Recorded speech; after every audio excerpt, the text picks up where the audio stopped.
বৃহত্তৰ আমবাৰী অঞ্চলৰ স্বাস্থ্যসেৱাৰ একমাত্ৰ নিৰ্ভৰযোগ্য আৰু ভৰসাৰ স্থান হ'ল আমবাৰী উপ স্বাস্থ্য কেন্দ্ৰ।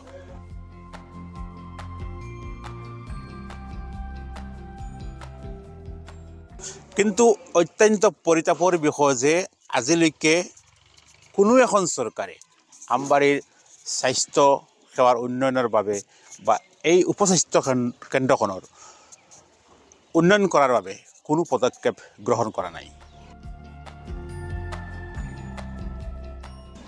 হোজাই জিলাৰ যমুনামুখ সমষ্টিৰ অত্যন্ত গুৰুত্বপূৰ্ণ আৰু জনবহুল এখন ঠাই হৈছে এইখন আমবাৰী।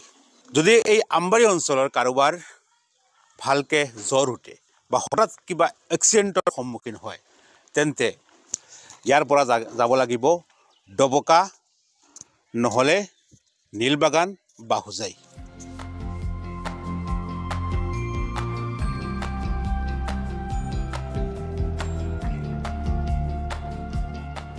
ইয়াৰ পৰা ডবকা প্ৰায় 16 কিলোমিটাৰ আৰু দেৱস্থান প্ৰায় 20 কিলোমিটাৰ আৰু হোজাই প্ৰায় 18 পৰা 20 কিলোমিটাৰ।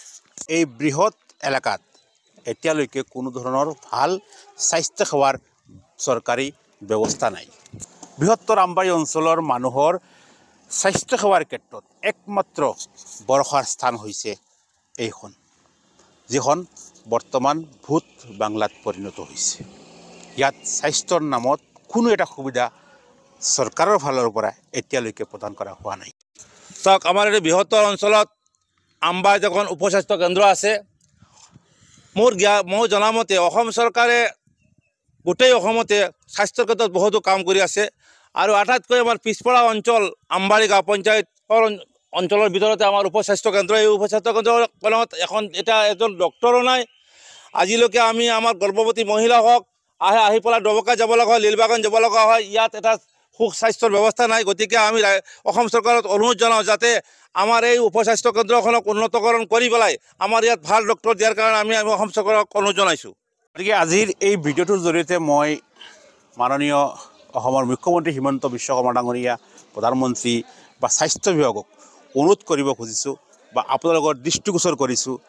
চাওক, এই বৃহৎ এটা অঞ্চল আমবাৰী, য'ৰ পৰা অন্ততঃ 20-25 কিলোমিটাৰ ভিতৰত কোনো ধৰণৰ চৰকাৰী হস্পিটেল নাই, কোনো চিকিৎসালয় নাই, কোনো ডাক্তৰ নাই।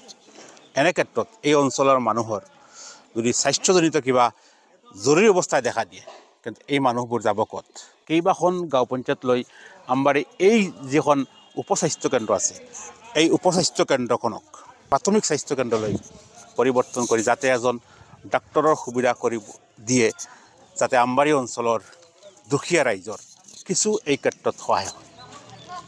চৰকাৰে বিভিন্ন ক্ষেত্ৰত উন্নয়ন সাধন কৰিছে সঁচা, কিন্তু স্বাস্থ্যৰ ক্ষেত্ৰত আজিও যেন আমি বহুত পিছ পৰি আছোঁ।